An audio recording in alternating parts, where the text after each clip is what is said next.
Praise the Lord. प्रभु का नाम का महिमा हो। आज परमेश्वर के हम वचन से कुछ बातों को देखना चाहते हैं और कई हफ्तों से महामारी या लॉकडाउन के विषय में प्रचार हो रहा है, लेकिन परमेश्वर हमसे कुछ बातें करना चाहता है इन दिनों में कि जो सब ये बातें हो रही हैं कोई अनोखी बात नहीं है। ये बाइबल में बहुत साल पहले लिखी हुआ है। यीशु मसीह ने बोला कि जब तुम देख लो अंजीर के पेड़ से दृष्टांत सीखो, और परमेश्वर ने हमें इस अंजीर के पेड़ से और कई चीज़ों से परमेश्वर ने हमें दृष्टांत के विषय में बोला है। परमेश्वर ने हमें 10 कुंवारी को दृष्टांत दिया है जिसके माध्यम से भी हम समझने पाएँ कि यीशु मसीह आ रहा है और उसकी तैयारी के लिए हम अपने आप को तैयार करना है।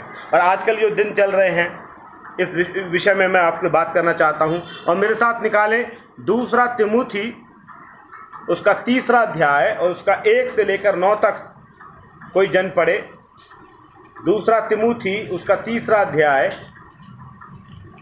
पर यह स्मरण रख जी कि अंतिम दिनों में कठिन समय आएगा। जी लिखा हुआ, ये स्मरण रख कि अंतिम दिनों में कठिन समय आएंगे, क्योंकि मनुष्य स्वार्थी, लोभी, डींगमार, अभिमानी, निंदक, माता पिता की आज्ञा टालने वाले, कृतज्ञ, अपवित्र, दया रहित, क्षमा रहित, दोष लगाने वाले, असंयमी, कठोर, भले के बैरी, हाँ, विश्वासघाती, ढीठ, घमंडी, और परमेश्वर के नहीं वरन सुख विलास के ही चाहने वाले होंगे। हाँ जी, वे भक्ति का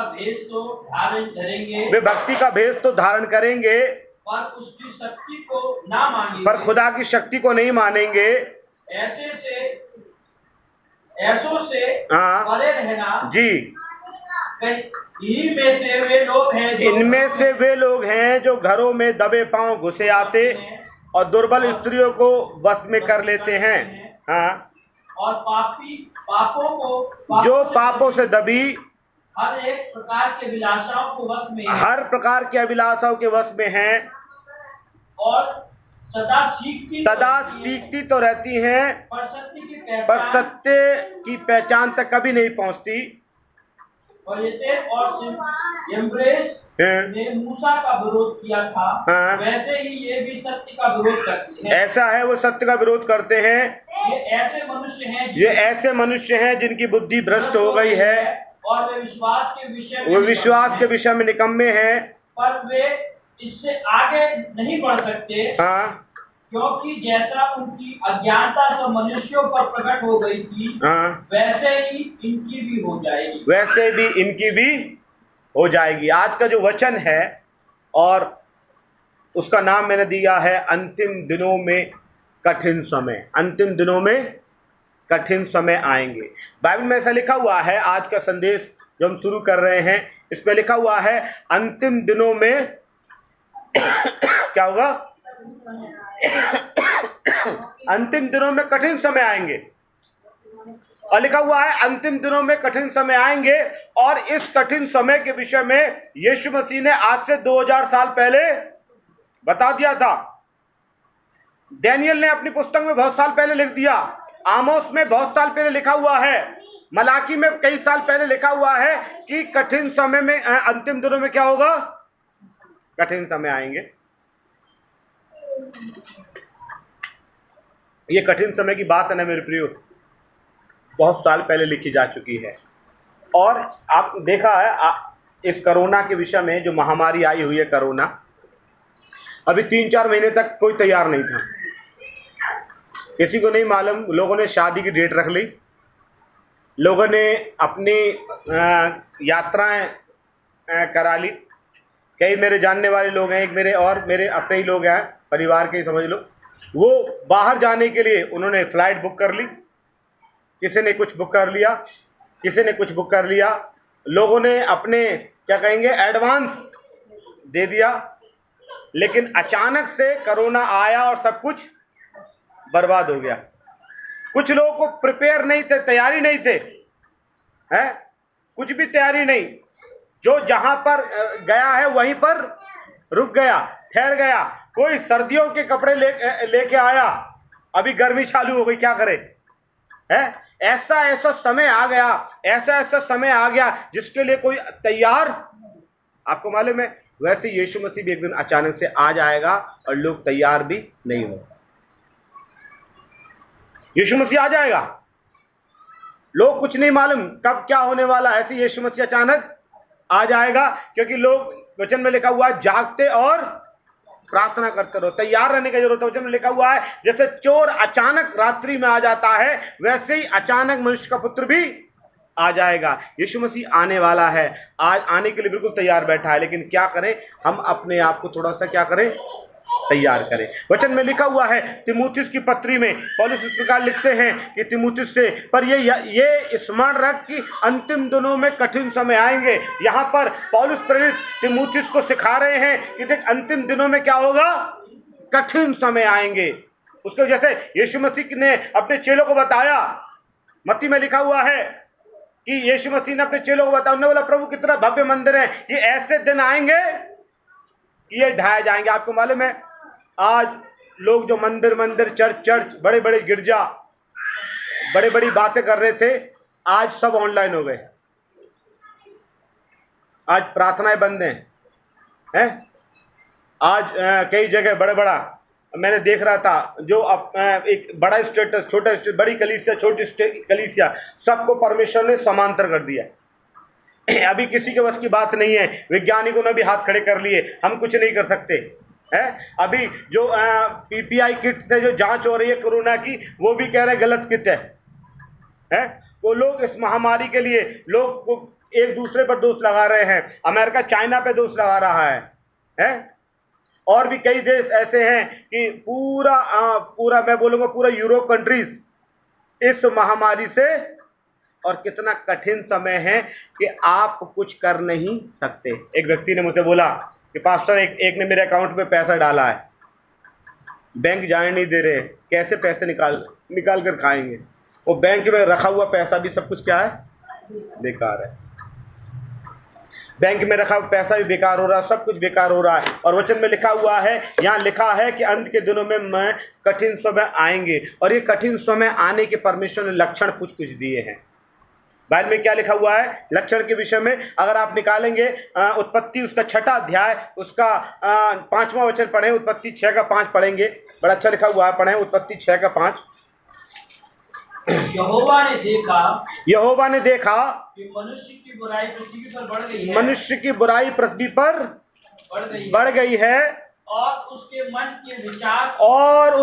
मन के विचार में जो कुछ उत्पन्न होता है वो निरंतर बुरा होता है। यहोवा ने देखा कि मनुष्य की बुराई पृथ्वी पर, ये महामारी क्यों है, ये कठिन समय आने का कारण क्यों है? क्योंकि वचन में लिखा हुआ है जेनेसिस के अंदर, यहोवा ने देखा मनुष्य की बुराई पृथ्वी पर बढ़ गई है। उत्पत्ति उसका 6 अध्याय 5 वचन बता रहा है। और आपको मालूम है उत्पत्ति में कई विपत्तियों का जिक्र है, महामारियों का जिक्र है।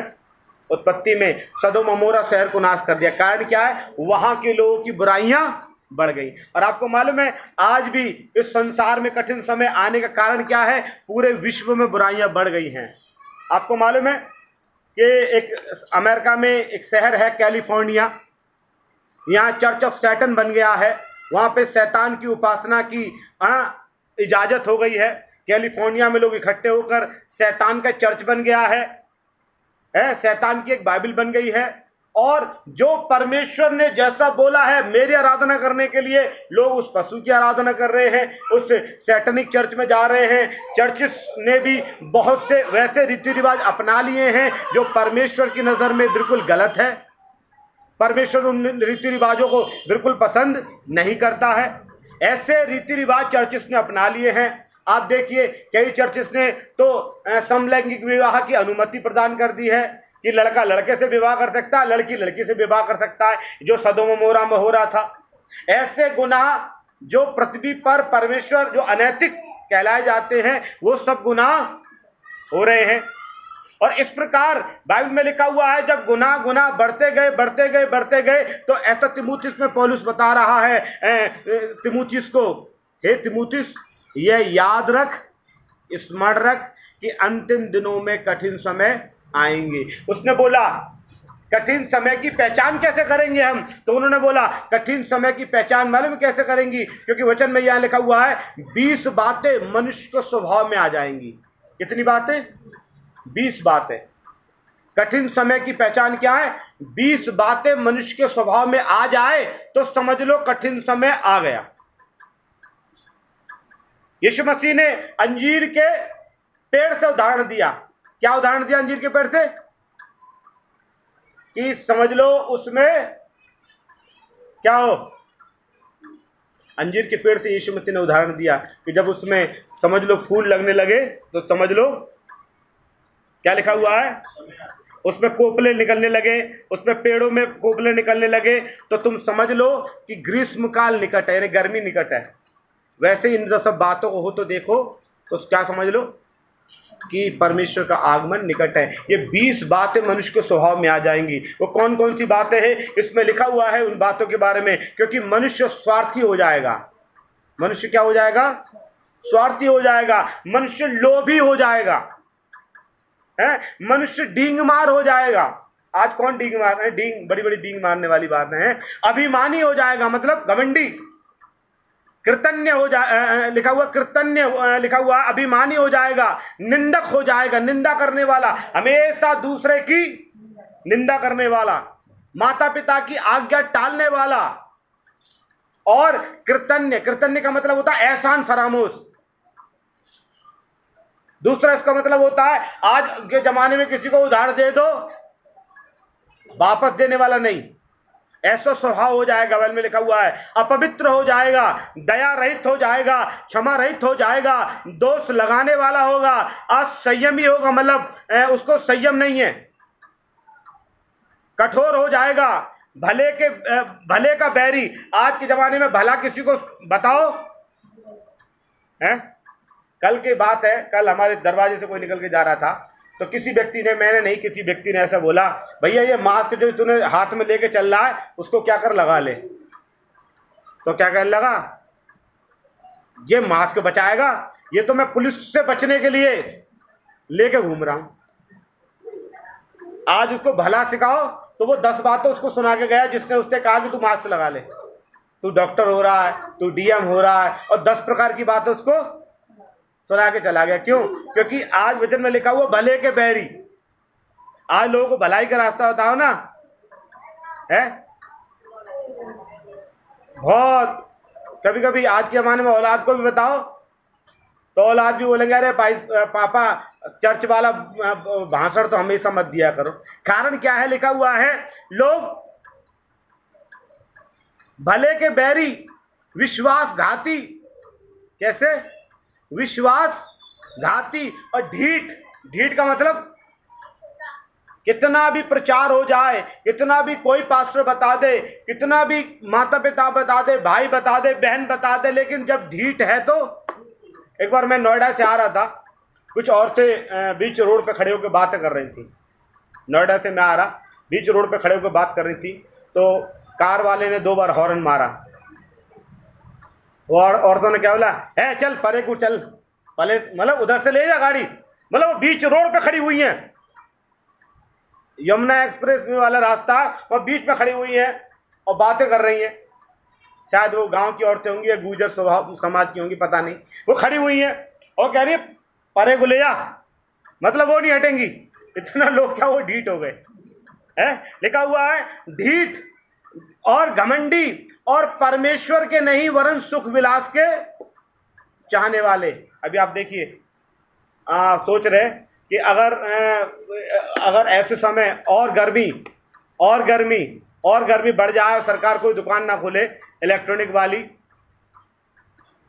बड़ा गड़बड़ हो जाएगा। इतना सुख विलास है कि बिना हम रह नहीं सकते। Praise the Lord. आगे लिखा हुआ है, और लिखा हुआ है सुख विलास के चाहने वाले, भक्ति का भेद धारण करने वाले। भक्ति का, चाहे पास्टर्स हो चाहे कोई भी हो, सब क्या कर रहे हैं? भक्ति का भेष धारण कर रहे हैं। आगे लिखा हुआ है, और ऐसे लोग हैं जो घरों में दबे पैर घुसाते हैं, दुर्बल स्त्रियों को वश में कर लेते हैं। लिखा हुआ है कि ये ऐसी लेडीज के बारे में लिखा हुआ है कि जो सदा सीखती तो रहती हैं पर सत्य की पहचान तक कभी। जो नया पास्टर, अच्छा भाई साहब आप भी आ जाओ, पादी साहब आप भी आ जाओ, पादी साहब आप भी आ जाओ, सबको अपने घर में एंट्री, लेकिन जिंदगी में 10 को बुला लो, लेकिन सीखती कभी नहीं है। Praise the Lord. आगे बहुत कुछ लिखा हुआ है।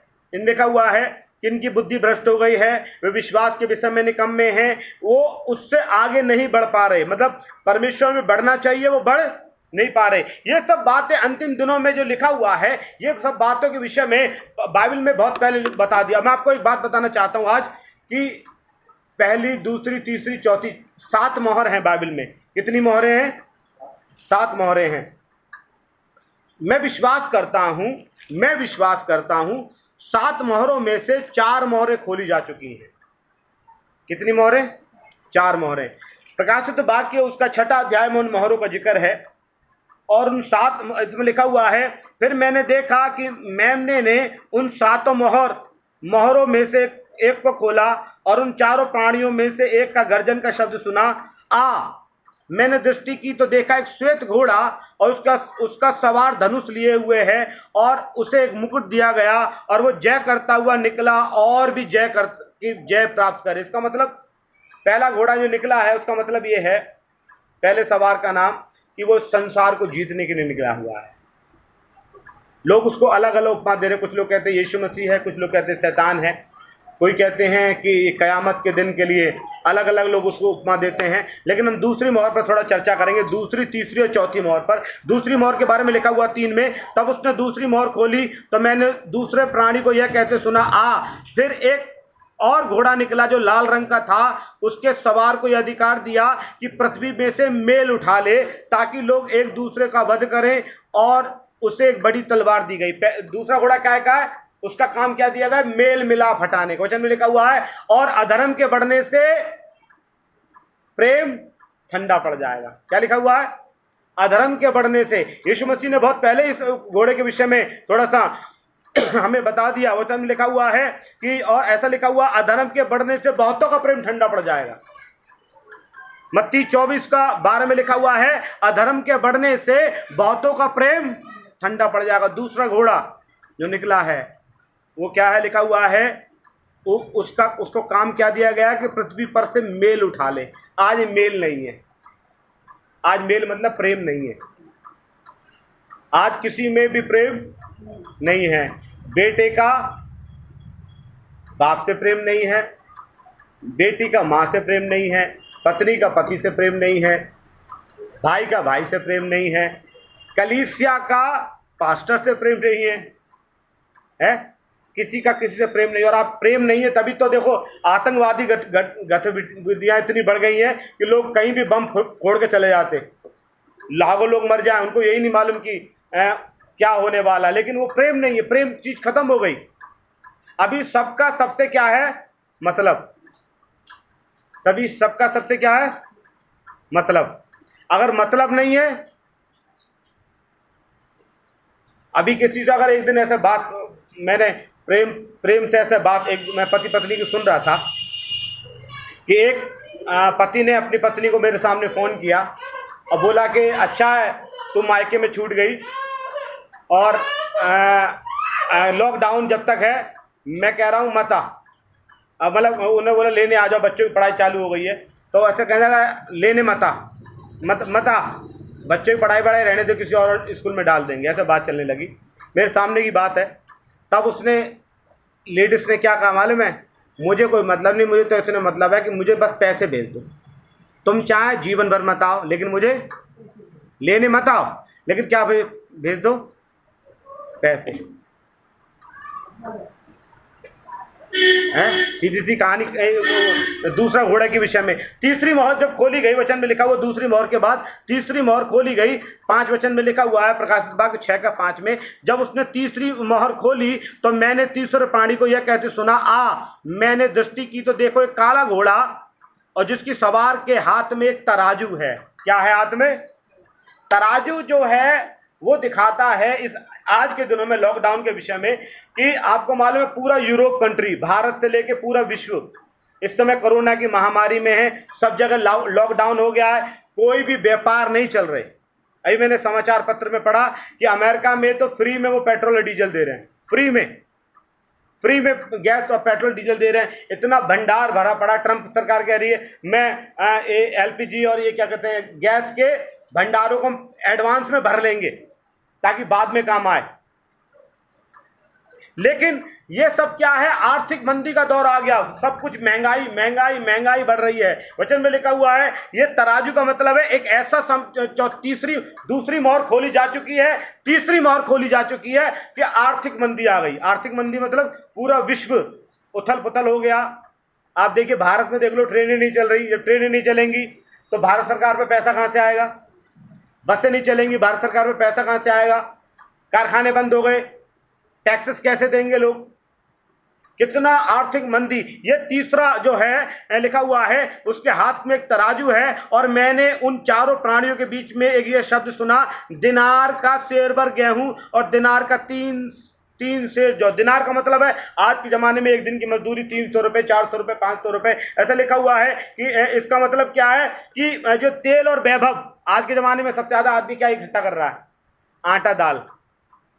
क्या इकट्ठा कर रहा है? कोई आपने सुना कि जेवर बनवा रहा है?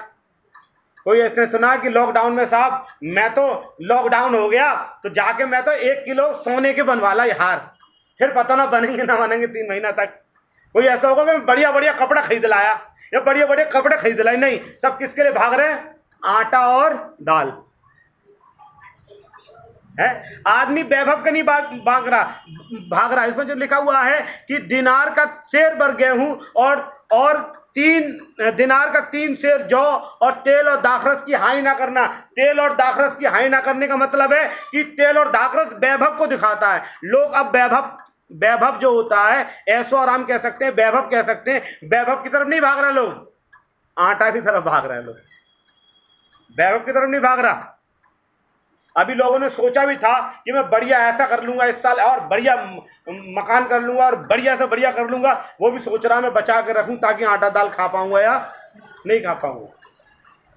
इसलिए मेरे प्रिय वचन में लिखा हुआ है ये तीसरा मोहर खोली गई और आगे लिखा हुआ है चौथी मोहर पर हम चलेंगे। चौथी मोहर लिखा हुआ, तब उसने चौथी मोहर खोली तो मैंने चौथे प्राणी का ये शब्द कहते हुए सुना, मैंने दृष्टि की और पीला सा घोड़ा जिसके सवार का नाम मृत्यु है।